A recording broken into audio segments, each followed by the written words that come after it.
Hello. Oh, 1 second. I dropped my phone. Ugh.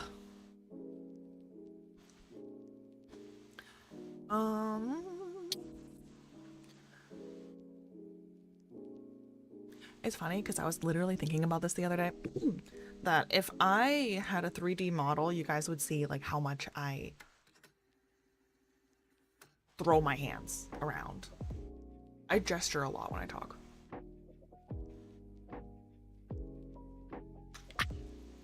It's a perennial issue.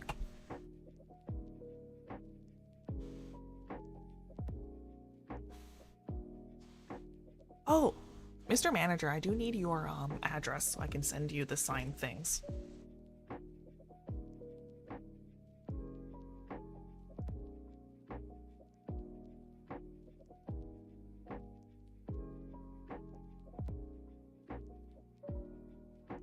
You know what I might do? I might write a little bit on the back for people.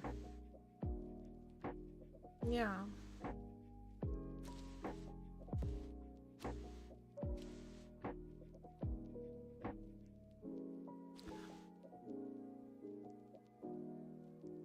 Wait, what? Amanda, blah, blah, blah. Oh my god, I actually have seen this dad joke before. 10, 9, 8, 7, 6. It's like the Pagliacci thing. I know how to cure your whatever. Go see Pagliacci. It's like, but doctor, I am Pagliacci.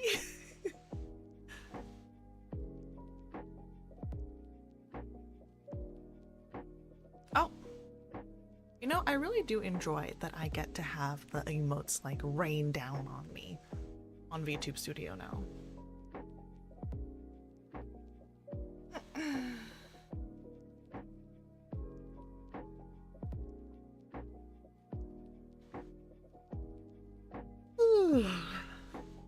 How are you guys?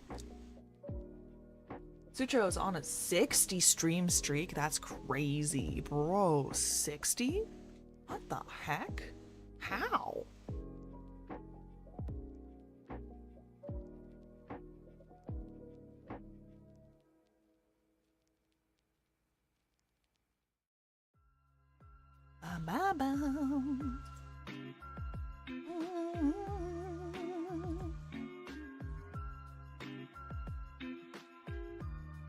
The pit. Ippy, hungry, let's see. I need an outline. The outline needs to be black.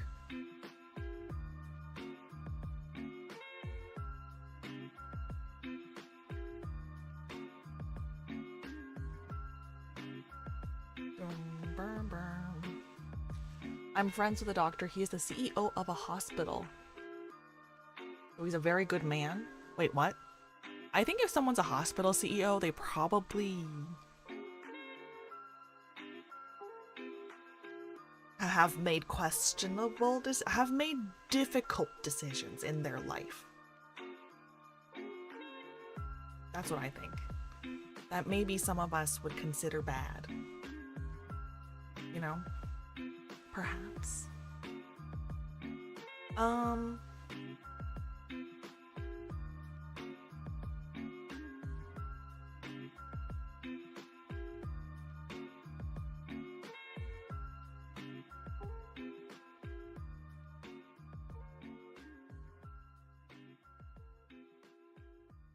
But I like shitty medical drama, cough, cough, Grey's Anatomy. I have never watched Grey's Anatomy. Let's see. Psychiatry in the pit. That's what I want to talk about. Except this is... Oh!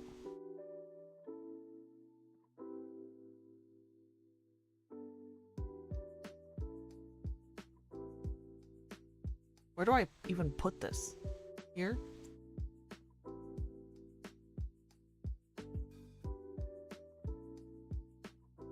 Maybe I give it a background. That's what I should do. There we go. Yeah. Ooh, this show. Yeah. I want to talk about the pit. I want to talk about psychiatry in the pit. I have a couple of things to talk about.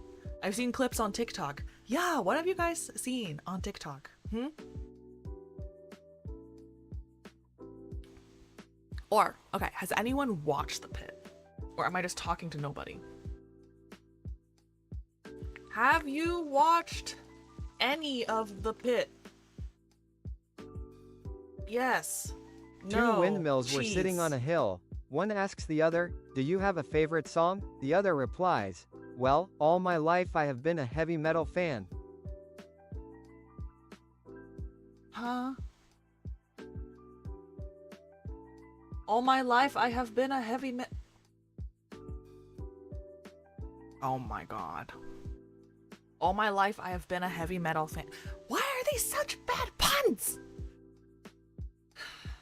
Okay, but windmills aren't always made of metal, yeah?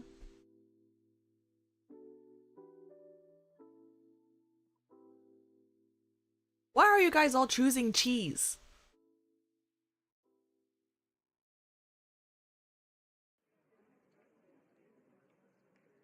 Good morning, Oshi. I hope you're doing well. I'm doing well. Bro, am I the only one who's watched the pit? Cause cheese, okay. I mean, so the cheese is there as like a validating thing, right? To be able to be... Oh my god. Cheese is there as like an option that is not yes or no, right? Because like sometimes people just want to see what the answer is. So you need to give them an okay. Have any of you watched the pit? Yes is me, no is someone else, and then 6 of you said cheese. This is not helpful information. Guys. Have not watched Pit. But cheese was the better option. Okay. The broader question is, do you have whatever subscription service is required to watch the Pit? Oh yeah, HBO Max. HBO Max, which was then turned into Max, which was then turned back into HBO Max. It's very funny because it's wait, I'm gonna show you guys. It's very funny because in the show everything is like plain text, right? Like a lot of the titles are all plain text. So even the credit parts are plain text, and because it used to be called Max, it would just say presented by Max, like as an HBO Max, but it was all in one font. So I like the first time it said it, I was like, who the fuck is Max? Like, who? And I was like, oh, HBO Max. This is back when it was still called Max. And it still says that. I don't know. I don't like it. It's confusing.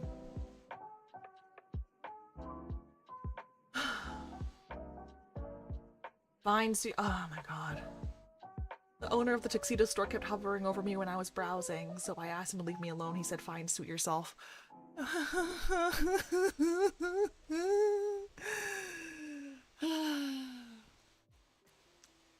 That's a great pun.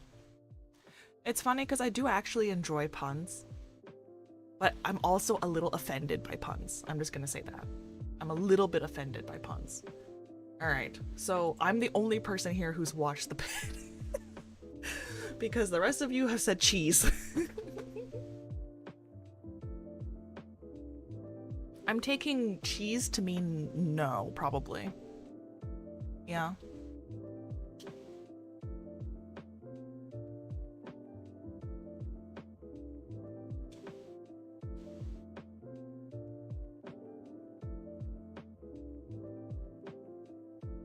It's okay.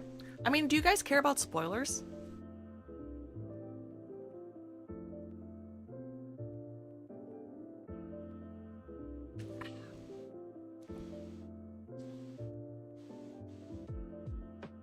I'll try not to do any spoilers. Yeah. I think it's possible. Lay it on us. If I'm gonna say something spoiler, I'll try to say show. But it is a great show that resonates with doctors, the Shortwave Podcast and episode on it. Hello, Lev. Hi. Oh my gosh, hi, Blue. Thank you for joining. I'm always happy to see you. The other day I was attacked by a bunch of circus clowns in a parking lot. I won though cause I went right for the jugular. No. That's so bad. How many of these do you have, bro? I'm trapped in phone land because I'm watching my dog right now. Well, you're in heaven. I love doggies. I love animals. Oh.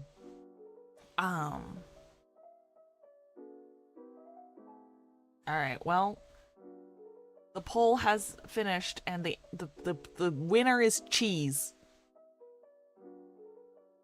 That was a good one, yeah. Jugular, it's great.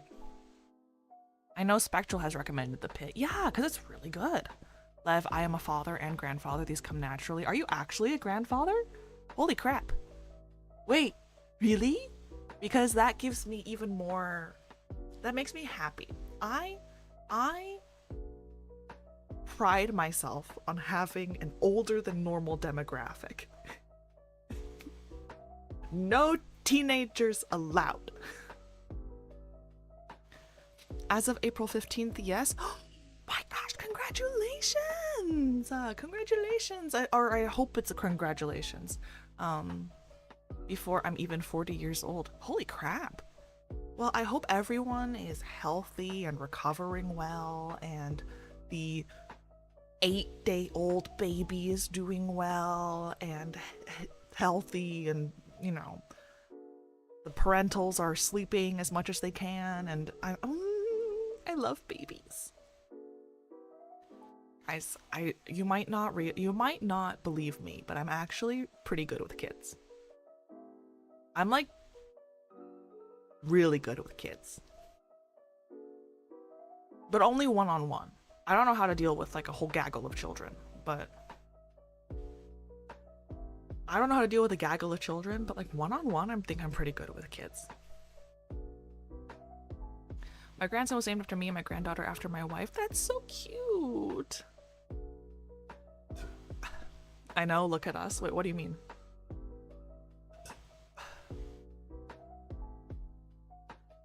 They had twins?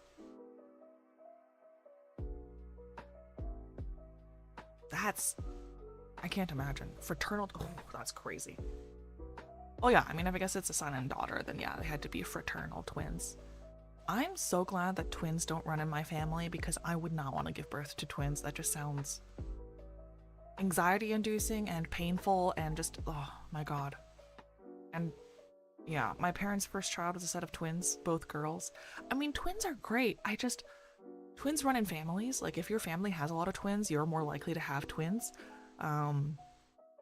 Like, there's some genetic component to whatever it is that makes you likely to have twins. And it's just so much, like, having a baby's already so hard. I don't need anything to make it harder. I'm so sorry. Although, I will say, if you have twins, that means maybe it's actually easier because then you only have one pregnancy instead of 2 pregnancies, and that's good. Maybe that's the way I should think about it. Maybe I should hope that I have twins so that I don't have to get pregnant more than once if I want 2 kids. Twins do run in my family on both sides too. Holy crap. How old are the viewers here? Am I the only youngest one here? Well, how old are you?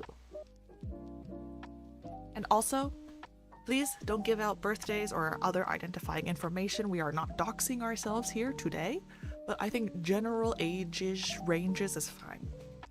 But I feel like, I don't think there's really, I feel like most people here are like mid 20s and up.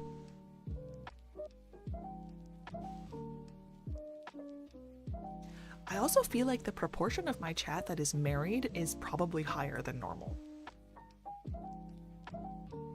Sir Zax's 636. Thank you for being on a 3-stream streak. Bro, nice. Beam is aged. I won't admit my actual age, but I'm spiritually in my fucking 80s. I mean, same. I think I was born in my 50s, you know? Yep, I'm mid-20s. Seek, you're lying. Multiply that by 2, maybe.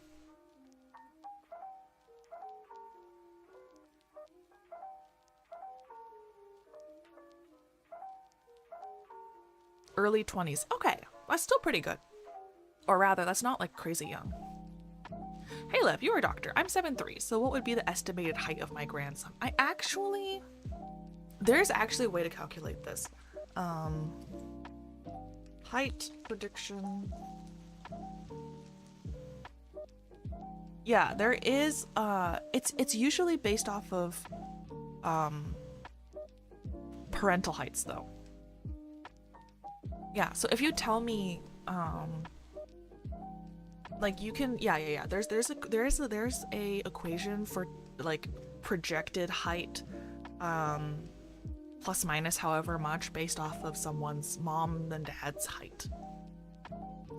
So I'm assuming that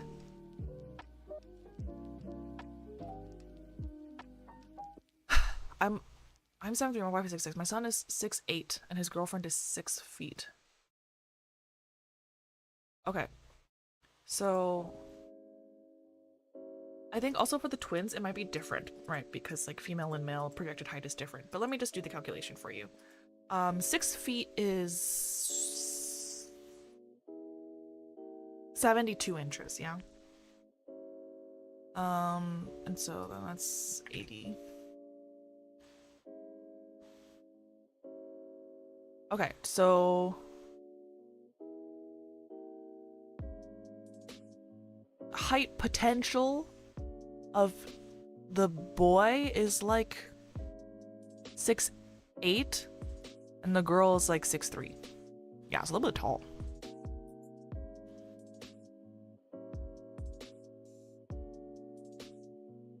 But that's like maximum height potential. Or maybe not maximum, but you know, that's like, I wouldn't expect that to be like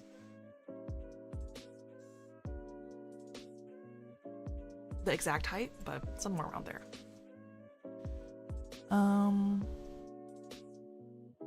Like The Good Doctor? Oh my god, no, The Good Doctor is terrible. ER drama is very accurate to real life. Yes, exactly. What's Scrubs? Scrubs is another like medical, it's not a drama, it's more like a comedy, right? That focuses on like residents and stuff.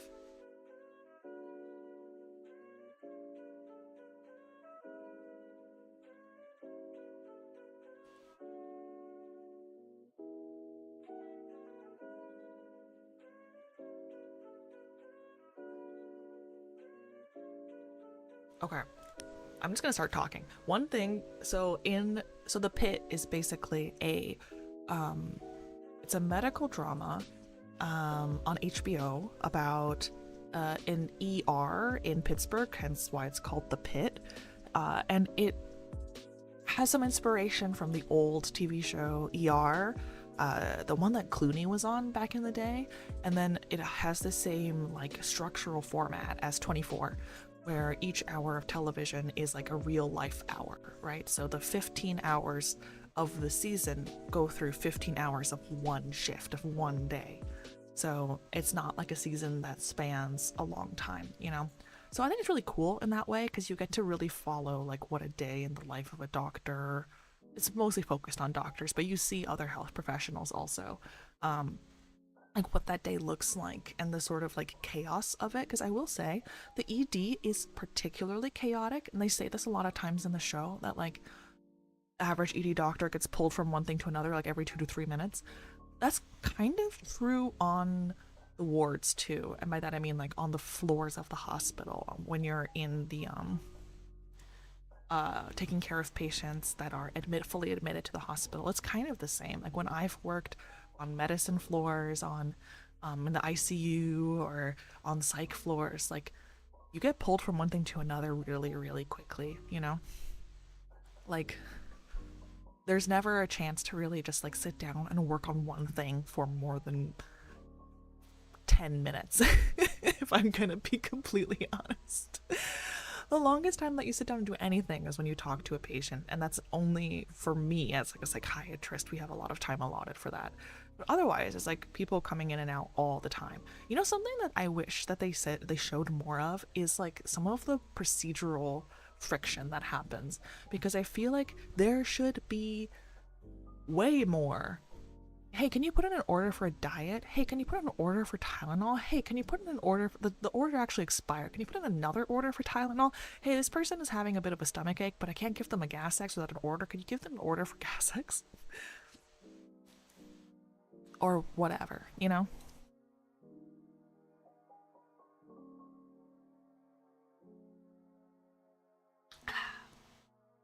Medical dramas. Grey's Anatomy, Scrubs, House, Good Doctor, The Pit. Any others? I don't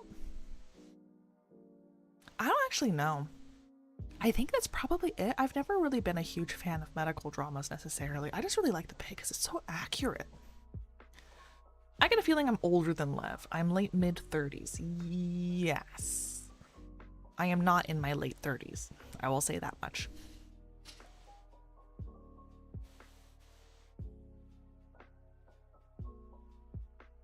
Yeah, but yeah, no, The Pit is so fun.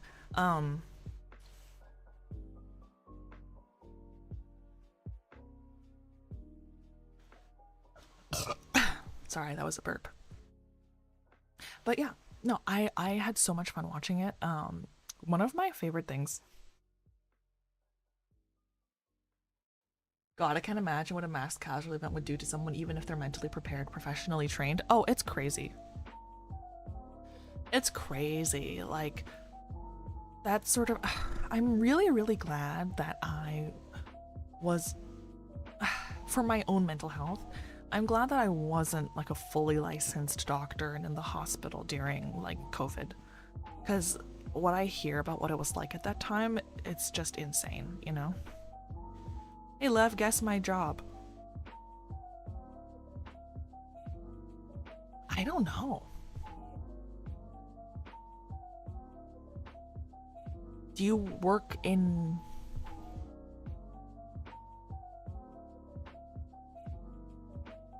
Do you like run a store? Do you work with people? Like I feel like it seems like you work face to face with people sometimes. I don't know.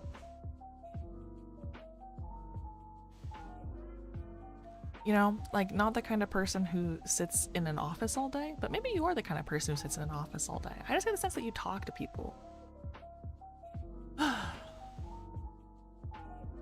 Can you guys guess my job? It's almost like I talk about it all the time. I own a pub, but I do something as a main job. Oh. See, I was right. You do something customer public facing. That's what I was trying to say.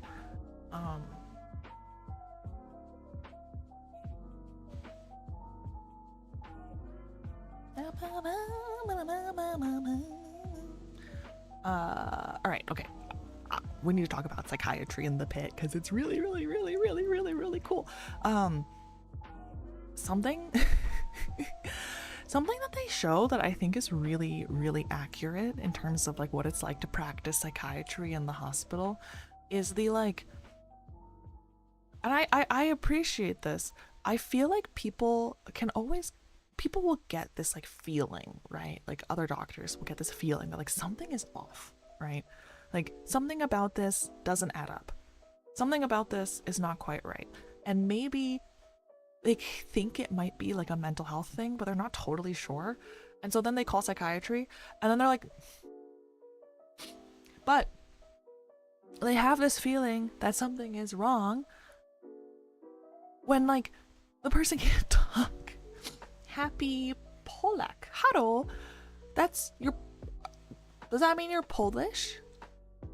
That's so cool. I say this because I am a avid consumer of several Polish cultural exports. By which I mean The Witcher.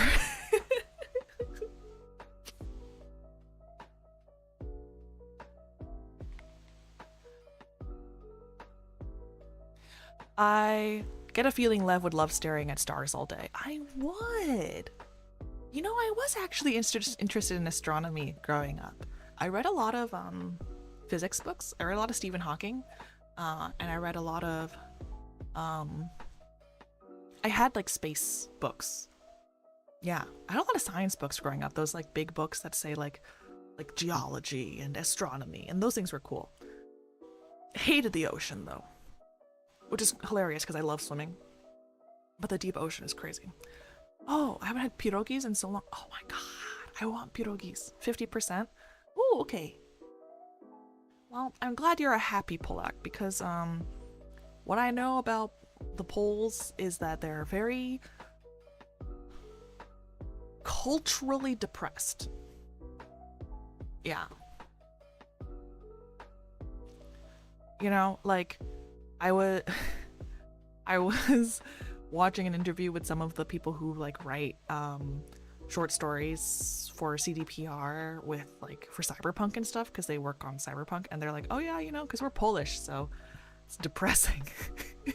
Of course it's depressing. I was like, this is you guys are hilarious. Anyways, I was talking about psychiatry. So one of the scenes that I really personally like is that they have this patient come in who's like completely acting out of character. He's really agitated. He's like not speaking logically. He's like just being not normal, right? Like he's saying things that don't make sense. He's clearly delusional in some way, and it's like, why is this happening?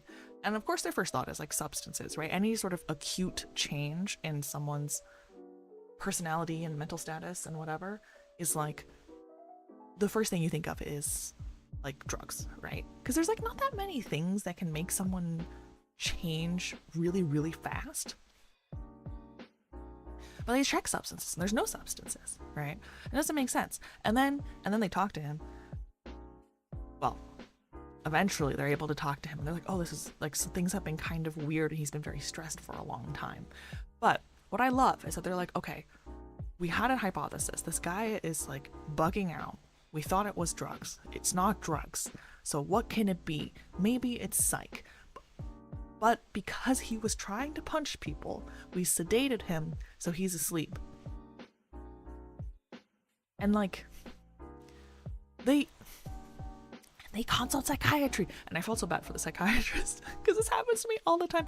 Is that people reasonably are consulting you and they want to call you and they want you to come help, and then you come help and the person can't fucking talk. You know what I mean?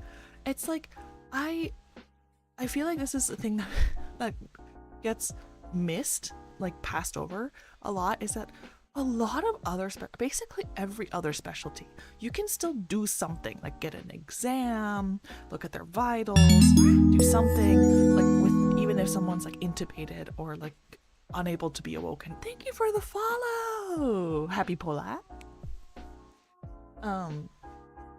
Right? Like even if someone's, for most other specialties, like you can get something out of someone even if they have a tube down their throat and they're asleep and they're sedated or whatever, right?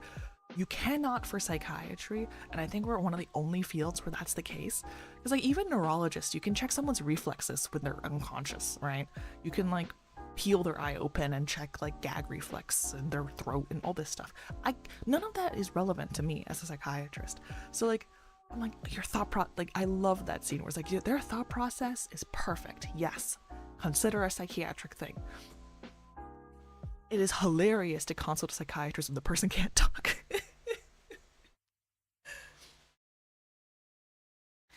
And like it's one of those things that like if you like it just gets missed, right? Because I'm not even saying that they should have waited to consult the psychiatrist. They should have said like, hey, I have this patient, I think it's a psych thing. He's knocked out though, so I'll call you again. I just want you to be aware of this person so you can like chart review or whatever.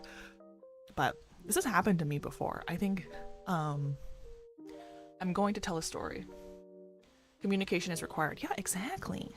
Lev would be a great intergalactic doctor. Wow. Wait, what about me would make me great at intergalactic? I don't like cyberpunk. Of course it's a very cool game, but that's not my type. I prefer something like frostpunk. I don't know what frostpunk is.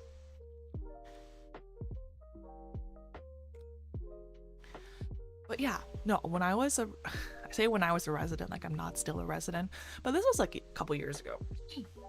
I got a call like in the middle of the night about a patient that kept getting like really agitated, right? Whenever they were trying to like wake her up. Like every time we try to wake her up, she gets really agitated and her eyes are like moving around a lot, and we're like wondering if she's hallucinating. And I was like, okay, that's fine. Let me come and talk to her. And then I go and she's intubated and also sedated. And I was like, I appreciate that you thought of me. I feel like people don't think of psychiatry enough, but I cannot tell you if someone who can't talk and is also not awake, I can't tell you if they have hallucinations or not. Like I am so flattered that you think that I could, but I can't like just like stare into someone's face and be like they're hallucinating. I wish it was that simple.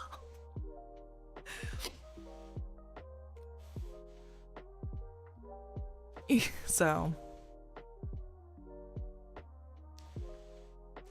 you know, I wish it was that simple, but unfortunately it's not. Peer into their soul, Lev. Yeah, exactly. I'm just like, I'm just hovering over someone's bed like a fucking sleep paralysis demon. Just like, tell me. Don't speak. Your eyes speak for you. Are you hallucinating? Lev, if you are interested in space, we actually find more and more Earth-like bodies, but the most Earth-like currently is Kepler 452b. What? A lot of space objects are Kepler something something, right? Is that because of the telescope? Have they stopped looking at the oceans of Io? Oh, that's one of the moons of Saturn? Jupiter? Saturn? For life, or is that still a thing? I mean, I don't think that you can look at the ocean for life unless you go there. The rest of it is all like, it's a lot of like spectroscopy, right? Like, because based off of the light that comes through the atmosphere of some of these planets, you can get a sense of the chemical or elemental makeup of the atmosphere, which can tell you something about like how Earth-like it is, you know? But there's a limit to like what we can extrapolate.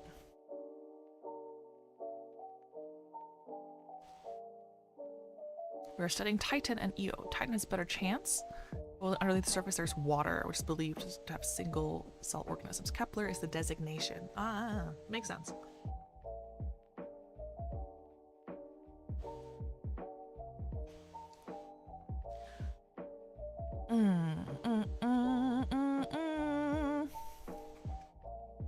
No, I'm very interested in space. I find space fascinating. I did a lot of like science projects about space, and like I think one of the things about, this is like totally off topic, I think one of the things about like astronomy and space science that is so fascinating to me is that you can get so much information, like the sort of extrapolation of information, right? Like I think it's incredible to me, the sort of leaps of logic that people can make of like, okay, we get so little information about these things that are so far away. Like we are getting some information about light. We're basically all you get is light, right? And variations in light. And like because through that, like we're able to be like, okay, if we're tracking the change in the brightness of this thing, then we can extrapolate wobble or something, or like how long, like the brightness has dimmed, which means that probably a planet has passed in front of the star, but like between us and the star, and however long that is can tell us how long the orbit is. It's crazy.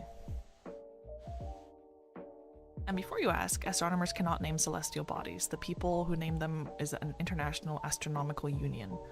That makes sense, but that's very sad.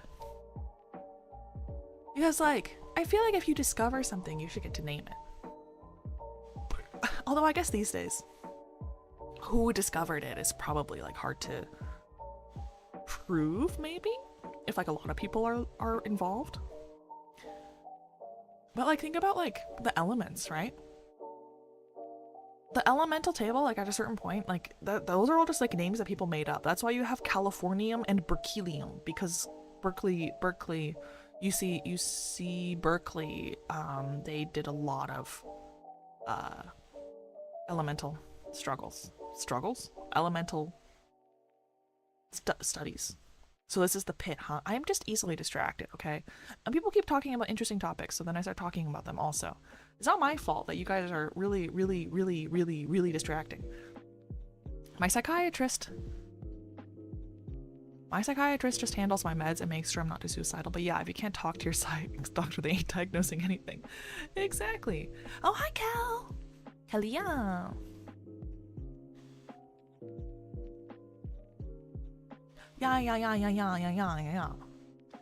But yeah, so that was something in psychiatry that I really think is very, that like, I was like, this is very accurate. The like, hey, can you come help with this thing? And then you show up and the patient literally can't talk. It's like, I don't know what I'm supposed to do here. It's like, are you depressed? Are you paranoid?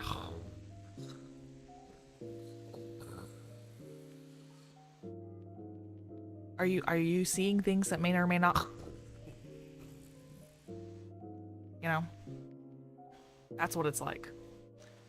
Like, what am I supposed to do with that?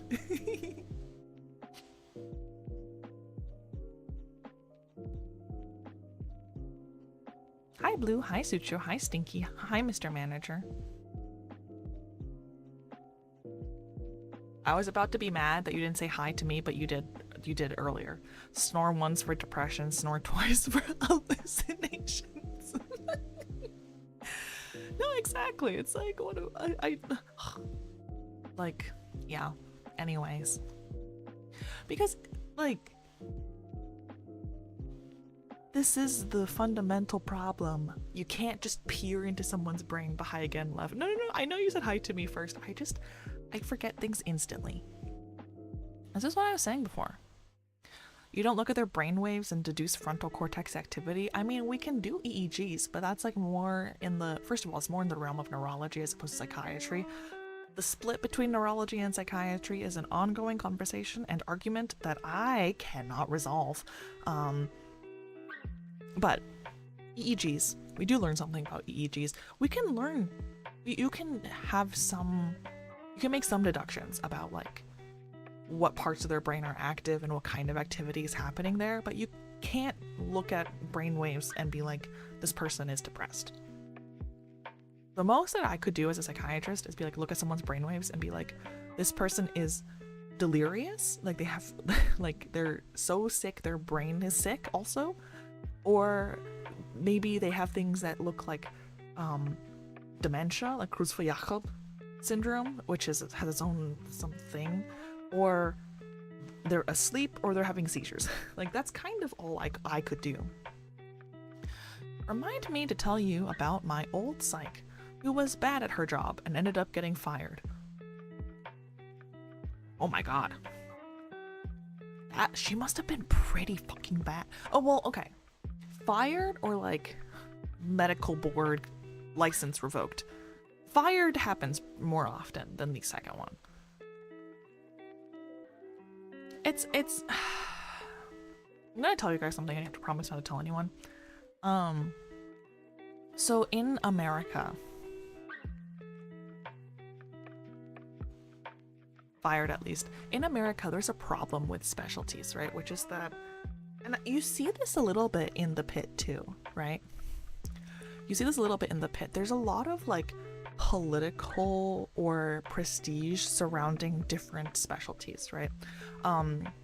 Javadi's mom is a little bit like this. That's why she's like, oh, I want my daughter to be a surgeon and to not be in the ED. They're doing like cowboy medicine down here, you know?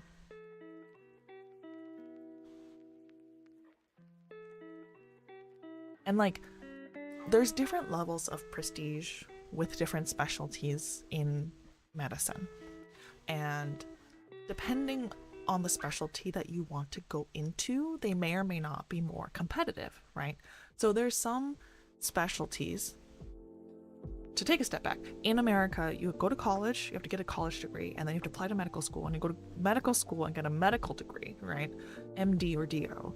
And then in your last year, you apply for residency programs, which is where you apply for programs in the specialty you want to go into. And this is a competitive process, right?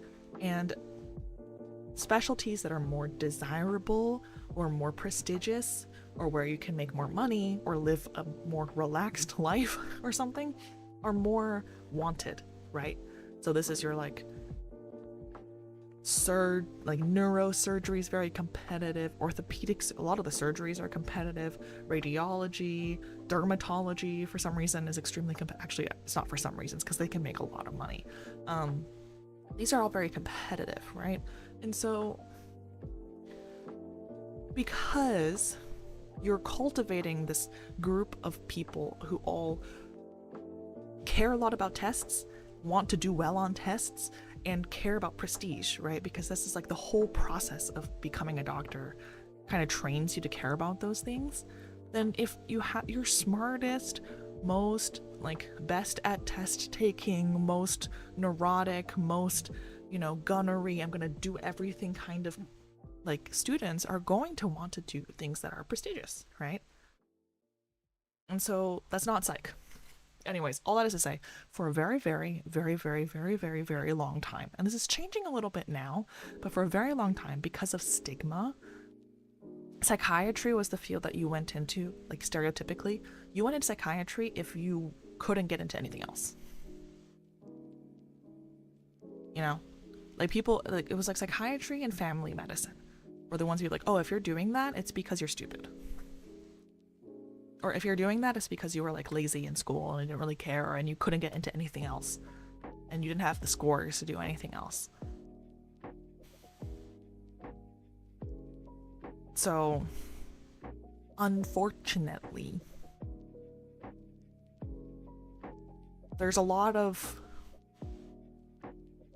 not great psychiatrists out there because there's a lot of people who didn't want to be psychiatrists who became psychiatrists because they couldn't do the thing they wanted to do, right? Like psychiatry and family medicine and internal medicine to some degree were for a very long time often like backup specialties. Like I want to be a dermatologist, but it's so competitive I might not get in. So my backup is psychiatry, even though I don't like psychiatry, but just so that I can do something with my degree, just so I can be some kind of doctor. And so I think there's like for some generations of psychiatrists in America, there's probably a higher percentage of people who didn't actually really want to be psychiatrists who ended up in the field. I'm not saying they're all bad psychiatrists. I'm just saying that like if it's not even what you wanted to do, it's less likely that you'll be passionate about it. So one of my mentors back in the day said like there's a lot of bad psychiatrists out there because of this. So it's unfortunate, but better late than never that mental health is being taken so seriously now. Yeah, I do think it's made a lot of improvements, you know, like psychiatry is getting more and more popular as a field for people to go into for medical school. Like the school that I went to and the school that's affiliated with the program that I'm at now are having more people each year who want to go into psychiatry. Hello. Feet Inspector. You need to give me a name that's not Feet Inspector. I can't call you Feet Inspector. You need to give me something. You can give me something that's not feet, and I'm not calling you that. And if you don't give me a nickname, I'm calling you Bob. I'm gonna write it down. I'm gonna call you Bob. That's just Sucho's side account. Is it actually? Because that would be hilarious. Maybe call you F Inspector? Finspector? Okay, Finspector.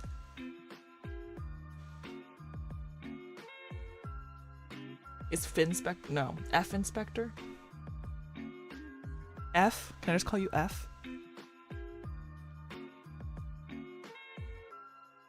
It's me, McTerriton. Oh! Do you want me to just call you McTerror then?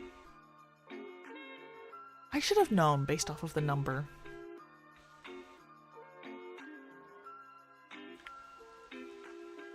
Alright, Inspector.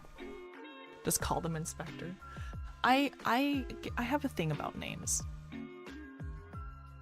Lev, the closest solar system to us, okay, we're going off topic again, is Proxima Centauri, which is 4.24 light years away.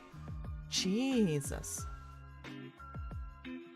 Yeah, 25 trillion miles. That's like... This is the thing, is that people, like, million, billion, and trillion are so close together as words that we assume that the amount that they portray is close together, but it's fucking not. Like, the difference between millions and billions is insane. I mean, it's literally a factor of 1,000, but you know what I mean? Like I feel like it just, my brain doesn't comprehend it. The same from like billion to trillion. Like, that's crazy. I mean, it's so far away, is that like, even if we could travel at the speed of light, which we literally can't, it would take 4.5 years to get there. Which is crazy.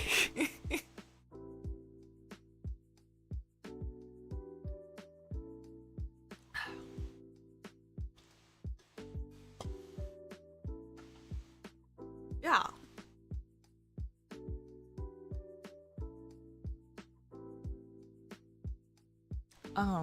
But yeah, no, psychiatry is more and more popular now, to go into. And I feel like, they show this a little bit. It's like, so at the end of season 2, one of the students is considering going into emergency psychiatry. And I actually want to talk about this a little bit because people keep talking about it and I'm like, this is not a field that really, it's not a residency program that you can just go into out of medical school, right? If you want to be an emergency psychiatrist, that would be, I don't think that you can do that through an emergency medicine residency.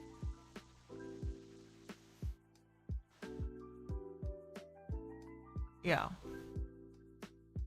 you can't really do that through an emergency medicine residency. You would, it's the way that you get there is through doing psychiatry and then specializing into emergency, like acute care, CPEP, which means comprehensive psychiatric emergency program type care, right? Because this is also something that's very interesting. Splitting the fields into where you see patients and what setting you see patients is like it's a pretty new thing. And it's also pretty specific to psychiatry specialties. Like, I feel like psychiatry is one of the only specialties where our subspecialties are all based off of like patient population as opposed to diagnosis, right? Like, for most other fields, like for example, internal medicine, you go into like which organ system do you care about, right? Are you endocrine, just hormones, or cardiac, which is, you know, heart? And from there you can specialize even further. Like neurologist, you can specialize into like seizures or sleep or headache or stroke, right? Like diagnosis. Whereas in psychiatry, our like actual fellowship, like subspecialty fellowships, are all based off of like where you see the patient. Are you consulted on the patient inside the hospital? That's consult psych. Are you seeing children? So then you can do child psych. Are you, I mean, those are really the big specialties. Are you seeing old people? Geriatric psych. Are you seeing people in the civil system? Or who are, you know, in the criminal justice system? That's forensic psych. Like, those are the specialties that we do. We don't really do specialties like a depression specialty or a specializing in psychosis, which is, I think, odd, but also is fair given how much difficulty there is in diagnosis in psych. But in any case, emergency psychiatry, as far as I know, isn't like a fully accredited official fellowship, but programs to specialize into it do exist, but it's not the kind of thing that you can like get a license for, like get boarded in, right?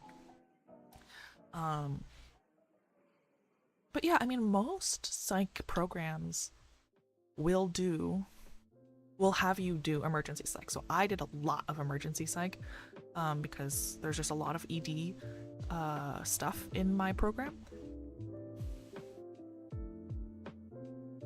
Right, there's a lot of ED stuff in my program, so I have a lot of experience working in the emergency setting as a psychiatrist.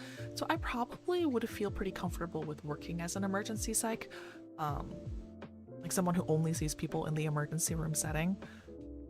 If I had to, I don't want to. I don't particularly like working in the emergency room, but I feel like I have an experience that I could do it. So like, it's not necessarily even the specialty that you would need to do extra training to do if you wanted to.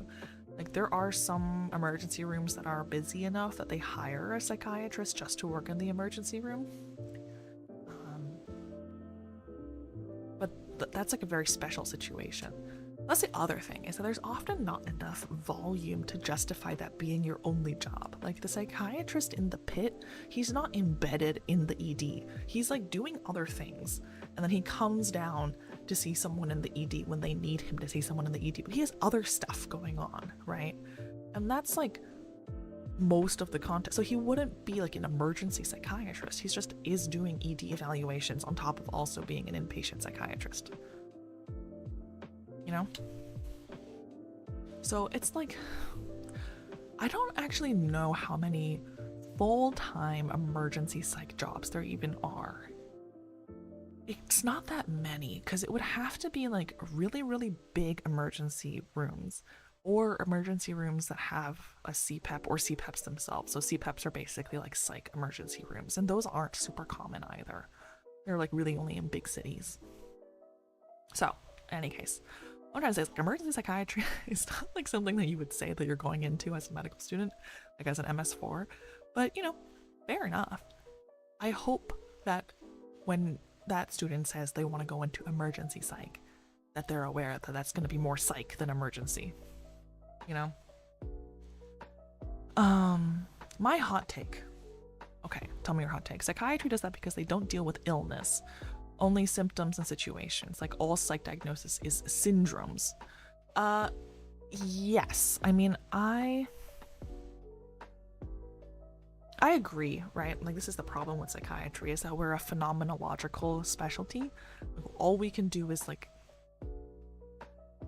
again, this is part of the limitation, that like we have to diagnose people through talking to them.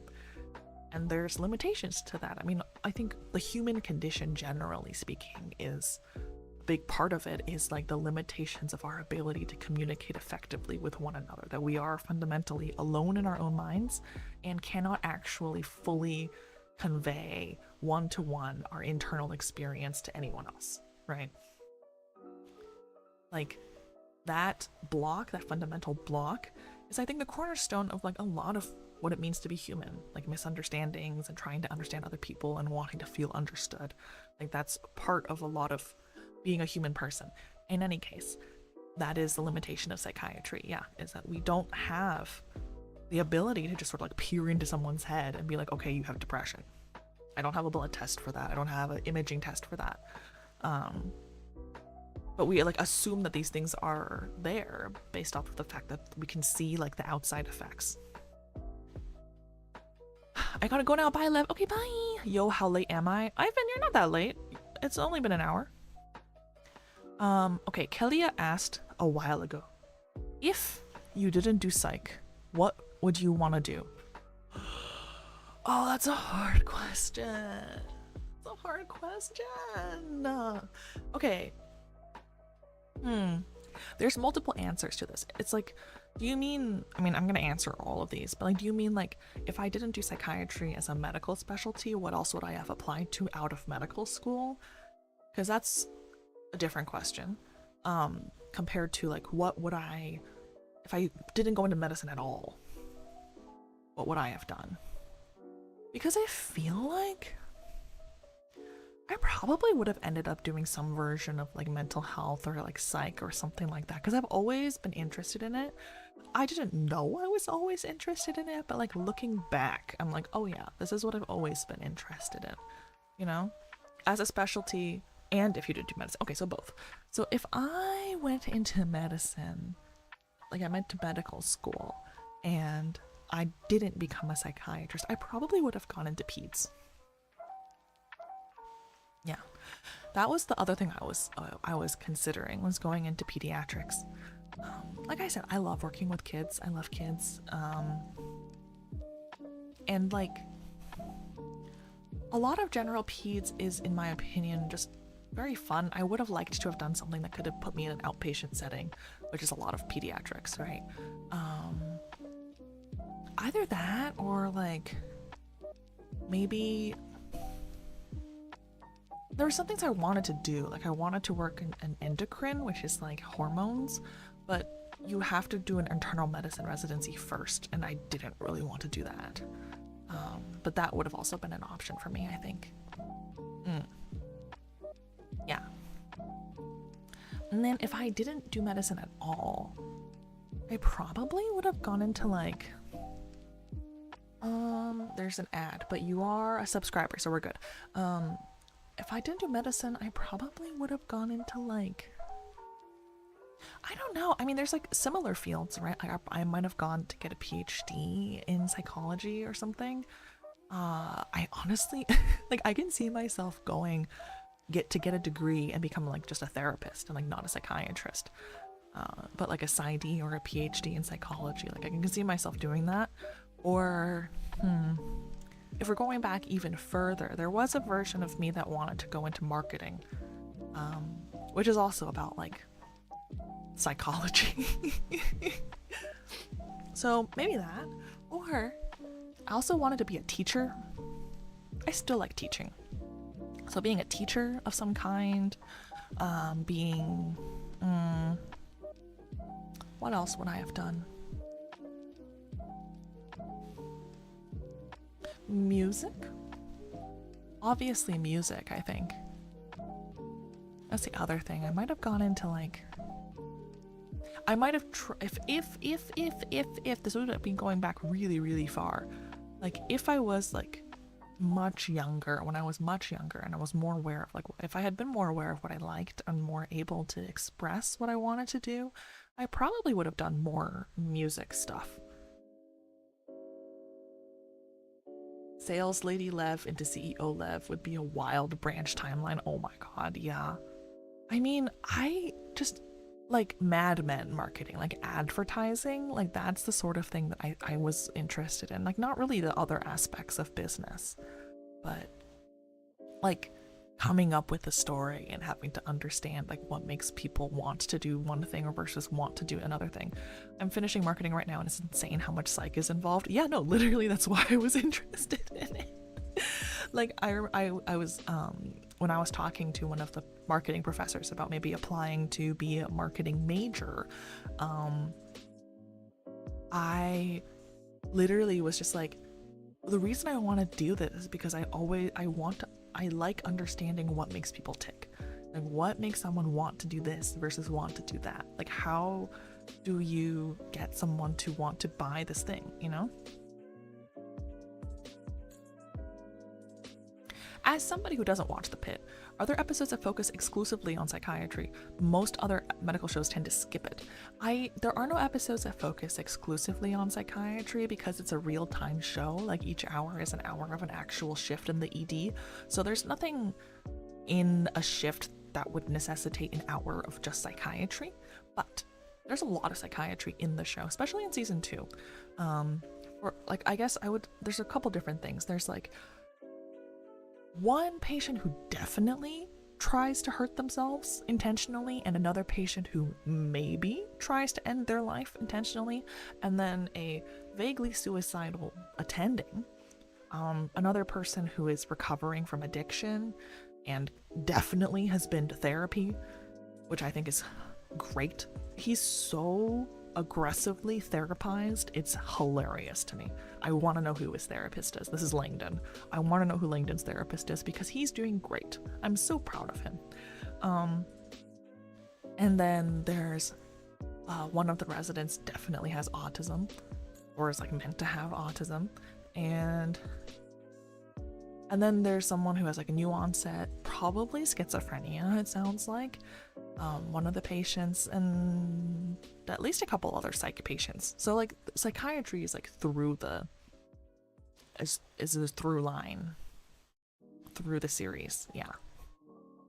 Oh, and another through line through the entire series is that everyone keeps trying to get one of the attendings to go see a therapist.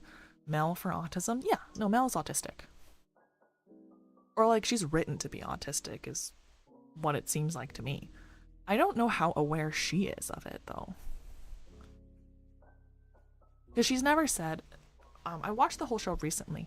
Mel, as far as I remember, doesn't say explicitly that she has autism. She talks a lot about her sister having autism because her sister is much more high needs, right? Like she needs more support, right? So that's why her sister goes to like a sort of group home sort of situation, right?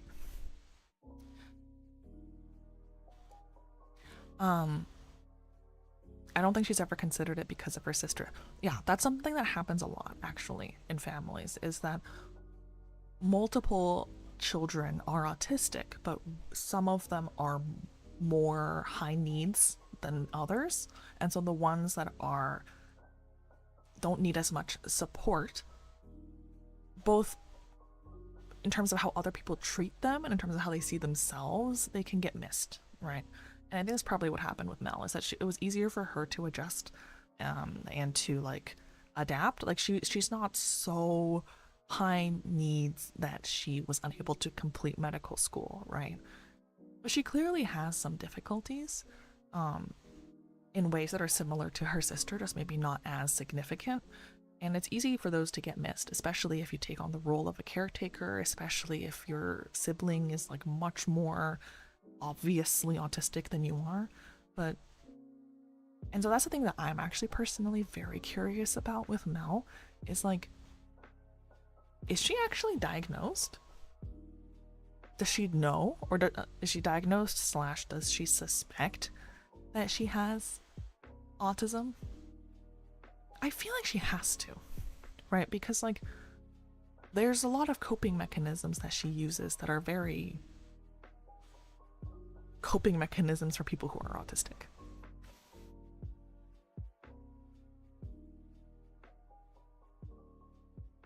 Hi Daphne, thank you for your first time chat. Like, I have a theory that she grew up with her sister being more high needs. Her family never considered it and are probably using the whole, oh, your sister doesn't do this, so you can't be. Yeah. No, that's probably part of it, right? Because she definitely is like a big caretaker. And if you consider their family situation, where I don't know what the father situation is, but their mom has passed away. And so I think they might be orphans, basically. And they're both adults, but like, you know, orphans. And which is that very sad, which I suspect like Mel gives very like parentified energy. Like she seems, she's a very sensitive, like in a good way kind of person. And so I can imagine that she wanted to relieve as much burden from her parents as possible. And as a result, basically became her little sister's parent, right? And in that, you sort of ignore your own needs and your own feelings and emotions and you sort of teach other people to ignore your needs also, right? Because I bet Mel was one of those like overly considerate, kind sort of older sisters that was like, oh, don't worry about me, you should focus on Becca, even though, you know, someone should worry about her. Because I feel like, especially in the second season, you see this a lot. I feel like she does a lot of like making bids for support and for emotional support and reassurance, but she doesn't do it in a way that other people recognize as like seeking emotional support, and so then she doesn't get what she needs. I feel like everyone else sees it, but she doesn't see it that way or think she deserves it. Yeah, it's definitely clearer to everyone else. I mean, because everyone treats her the way that like autistic people tend to be treated, and this sort of like, oh, I don't really know quite how to tell you that you're not reading a social cue sort of a thing, you know? Or I mean, like Langdon literally does the like, it gets kind of loud and the lights are kind of bright in the ED thing to her that she told him she does for autistic people. So he thinks she's autistic, I'm sure. Anyways. I will say, I completely relate to a lot of what Mel says in the show. I mean, look, this is my problem, is I'm just like, I also hate eggs. I also hate eggs. She says something about like, she's like, oh, I don't like eggs, ooh, texture, whatever. It's like, it's not that weird. And I was like, yeah, it's not that weird. I also don't like eating eggs because the texture of eggs is weird.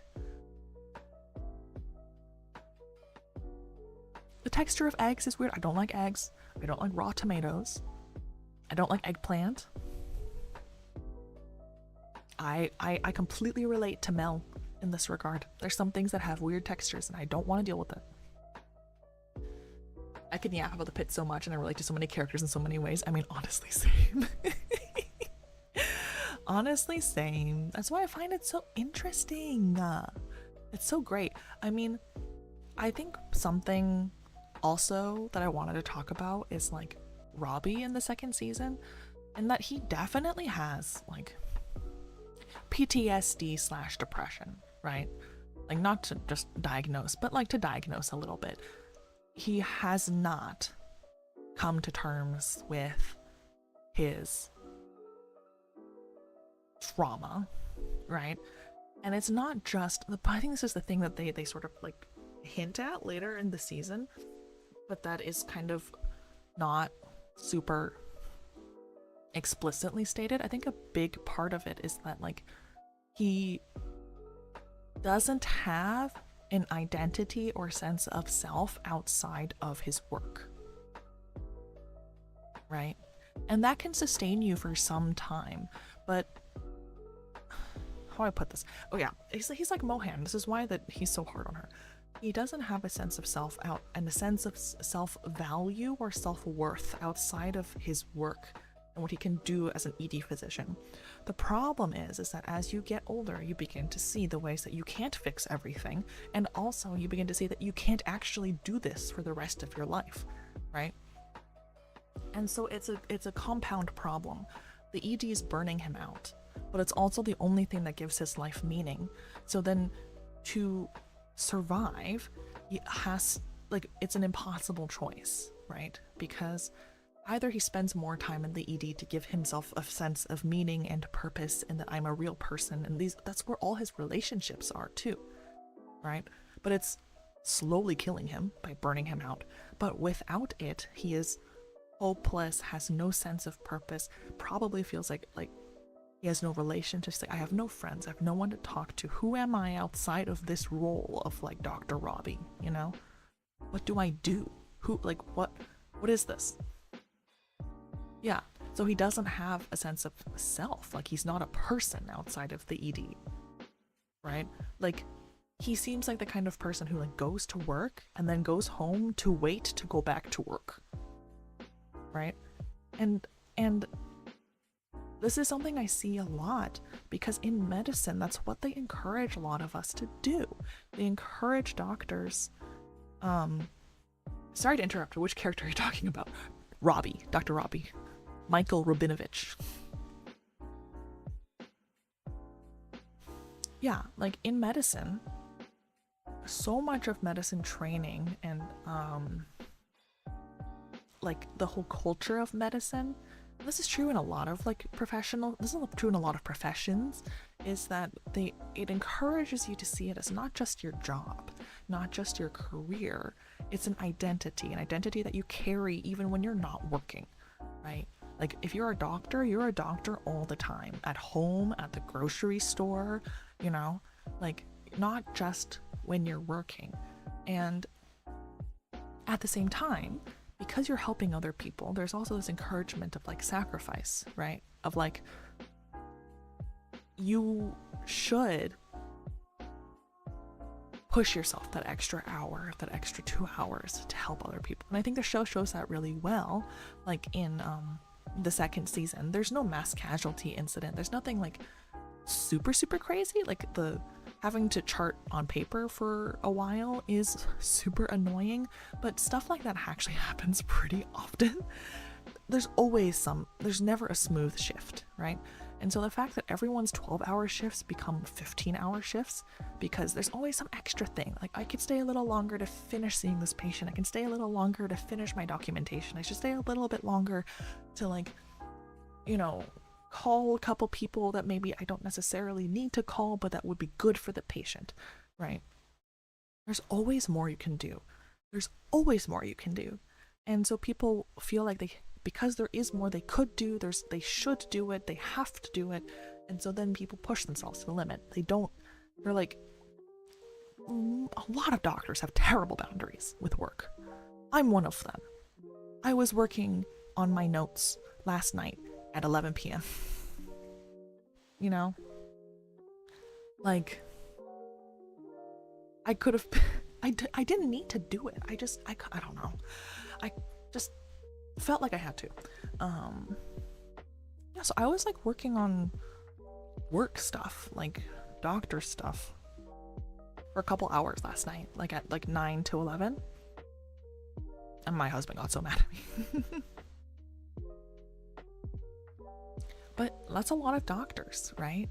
And so like you get so tied into this professional identity, it becomes your personal identity, but it can't be your whole personal identity, right? So then, like, without that, who are you? That's why so many people spiral in retirement, because they're like, oh, I want all this time off, but also I don't know who I am out of this. In season 1, it's also shown how he ties his worth on his ability to help and save people, and if he can't save someone, he spirals and doesn't see him as good as a job or worthy for his title. Yeah, exactly. Like, you see a lot of people who are like, outcomes, you know? You take pride in your work, there's something wrong to admit, but yes, don't push yourself. Oh, thank you. I appreciate it. I do take pride in my work, and I want to be proud of the work that I've done. That's one of my goals for myself, my rules for myself. But yeah, no, Dr. Robbie does tie his self-worth to being able to save people, because he overestimates how much control he has over things as a way of feeling like he has control over his life, right? Sorry, I'm gonna get like a little psychoanalytic for a second. He talks about how in the second season about how his mother left him.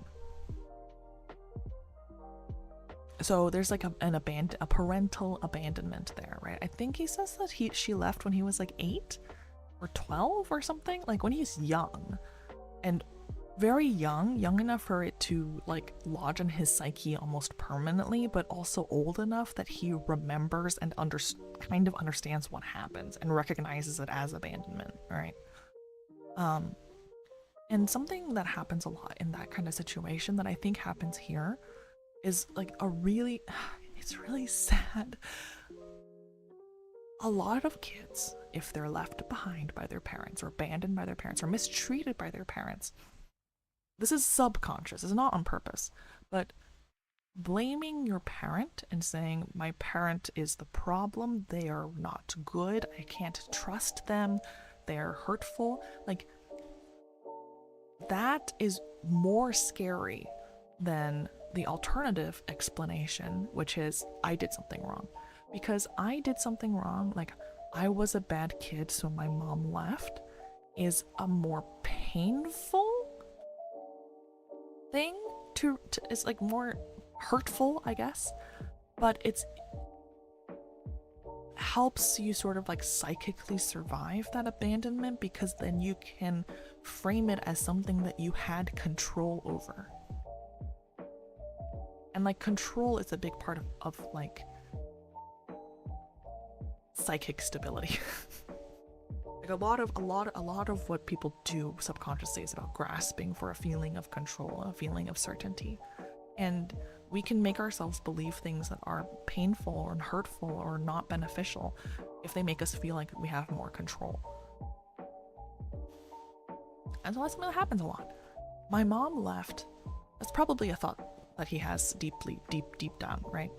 My mom left me as a kid because I was a bad kid. If I had been a better kid, she wouldn't have left, right? And this is like a sense of having more control than you actually do over things that he probably carries into other areas of his life. And it's probably why he feels like responsible for things that he's not responsible for, like his mentor dying or people dying on the table, right?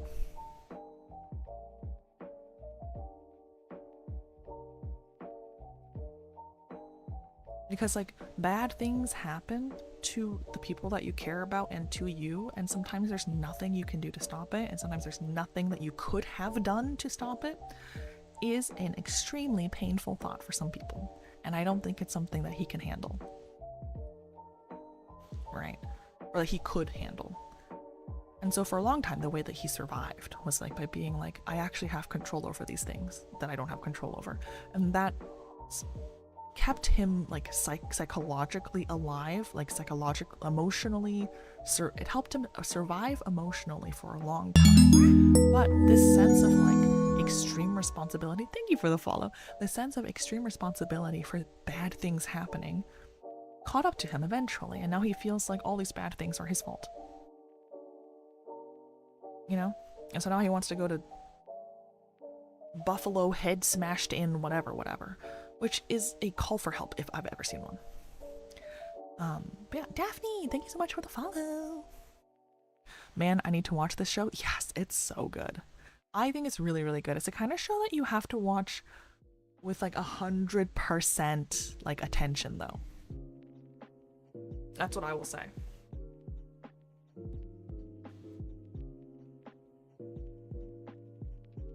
Yeah, like you have to fully attend to it.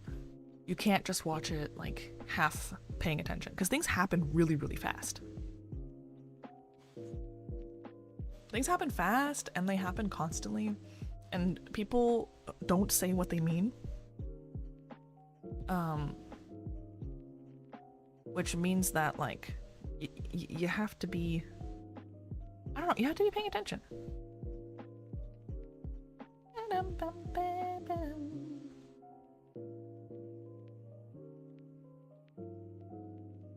Yeah, I highly recommend the PITT. I really enjoyed watching it. It was really, really, really cool.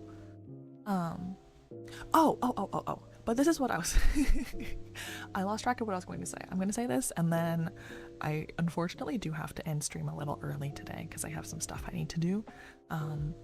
But I will be back tomorrow. I promise. What was I going to say? Oh, I really like how they show Robbie, because I feel like, so he's depressed and traumatized and psychologically unwell, right? Clearly, he's not doing well for the entire season. And the thing that they show that I think is really well put is that his pain gets like projected out, you know? Like, finally it shows. I feel like a lot of media depicts depression from the perspective of the person who's depressed and with a lot of sympathy for the person who's depressed, which I think is a good thing, right? Of like, okay, this person is really, really, really, really suffering, right? And so that's why, and they're like, it's a lot of pain turned inwards, right? A lot of people a lot of media shows depression and trauma in the classic form of like the person is attacking themselves, right? And they're aggressive towards themselves. I'm not good enough. I'm terrible. I deserve to be hurt. I shouldn't be alive. Like all those things. And that engenders a lot of sympathy. And is something that happens a lot, right? But something that happens when you're hurting is that a lot of us will lash out, right? And so something that does happen a lot when people are depressed is that they will hurt other people and be irritable and be mean and be rude. Thank you, Zai, for the raid. Thank you, Zai. You know what I mean? And I think that's something that they show really well in the show. Like you can tell him lashing out at the people who care about him, telling them, like hurting them purposefully, saying things that he knows are going to hurt their feelings. All those things are happening because he's internally in a lot of pain and he wants to drive people away. so that they can't hurt him anymore. And like, it's so good. It's so good. It's so good. I love this show so much. Like, I love that they show it so well that people who are depressed, if you're like not getting treatment, how do I put this? It's like the show is saying that being a martyr is not a good thing, right? Not just for you, but also for the people around you, right? That's what I find very interesting, is that a lot of depictions of like depression and suffering make it seem very noble and very like self-sacrificial, very like, I'm going to suffer on my own and I'll take this on myself and I don't need help, and it's all very noble, right? And I think what the show does a good job of saying is like, look, this guy's doing that. He's like, I'm gonna take it all on myself, I'm gonna take all this pain on myself, I'm gonna be in charge, I'm gonna, you know, I'll take all the pain away from you guys and I'll take responsibility for things and I'll just suffer alone. And it's like, okay, you suffering alone turns you into an asshole that hurts other people. So actually, like, if you want to help other people, this like self-sacrificial martyr noble suffering bullshit is actually worse. You're not hurting just yourself, you're turning yourself into an asshole and then hurting other people. And this is the consequences of not getting help. You hurt more than just yourself when you don't get help for untreated depression or something like that, you know?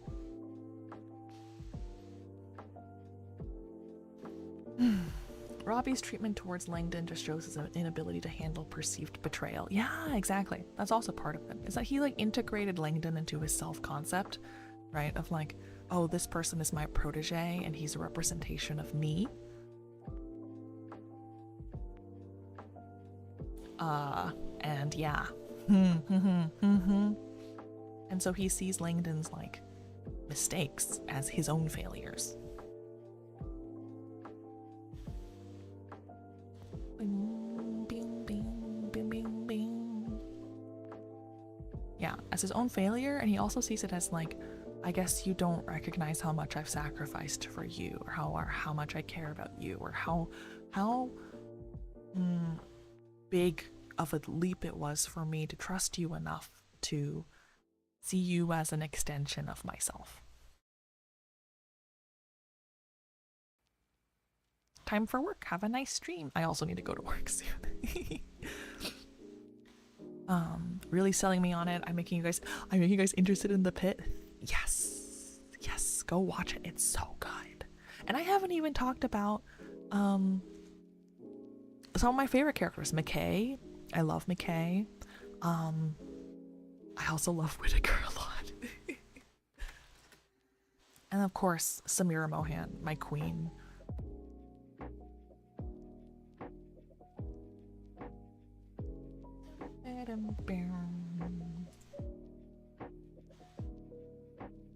But yeah, Robbie has trust issues, and Langdon's issues kind of show a mirror to Robbie and himself, and Robbie can't handle that. Yeah, exactly. And I think he also like wants to be the kind of person that has I guess what he's, I think he sees Langdon as a version of himself that got married and had kids, and that's kind of what he imagined, you know, for himself. And so Langdon doing it is almost as good as himself doing it, but then Langdon blowing it up is like, oh god, I guess maybe what this means is that no version of me can ever be happy. I thought that it was just me and I can be happy that you are happy because you show me that it's possible. I just made choices to make myself unhappy, but maybe there's actually something fundamentally wrong with me because there's something wrong with you. I don't know if that totally makes sense. I need to think about how to phrase that. Mohan is my queen. I love her. I know, she's so good. She's also so pretty. Ugh, I love how pretty the girls are, even though they're not like all like made up and stuff. Ugh. It's just so accurate. It's so good. All right, let me find someone to raid.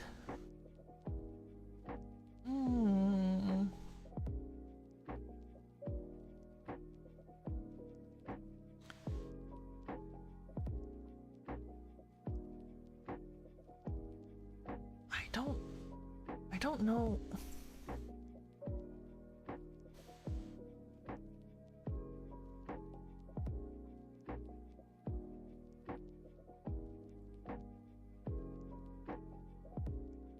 don't know who to raid. Okay, I have Infinity Nikki or Little Witch in the Woods. They're people who have raided me before.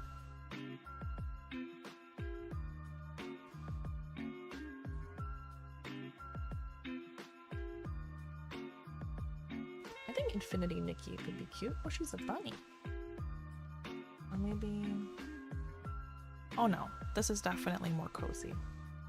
Okay. We're going to raid Celestia, who is a PNG tuber and is playing a cozy game. Oh, sorry, it wasn't the Infinity Nikki. I need to see the gameplay. Okay, then I will cancel that. And we'll raid the other person.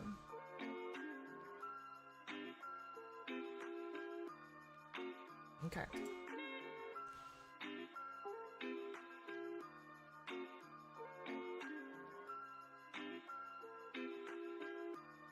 Yeah, okay, we'll do Infinity Nikki then.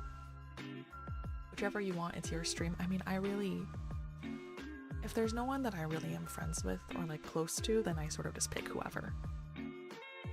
Bye, Lev. Thanks for the stream. Have a good day at work. Bye, Sujo. I'll see you guys tomorrow, bro. I've already forgot what my plan was. So I need to look at my schedule again.